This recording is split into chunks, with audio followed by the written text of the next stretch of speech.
करवट बदलने को इंग्लिश में टॉस एंड टर्न कहते हैं। घोड़े बेचकर सोने को इंग्लिश में स्लीप लाइक अ लॉग कहते हैं। पेट के बल सोने को इंग्लिश में स्लीप ऑन स्टमक कहते हैं। पीठ के बल सोने को इंग्लिश में स्लीप ऑन बैक कहते हैं।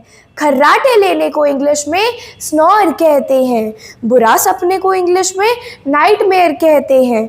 उगने को इंग्लिश में डोज कहते हैं और लोरी को इंग्लिश में ल्यूलेबाय कहते हैं।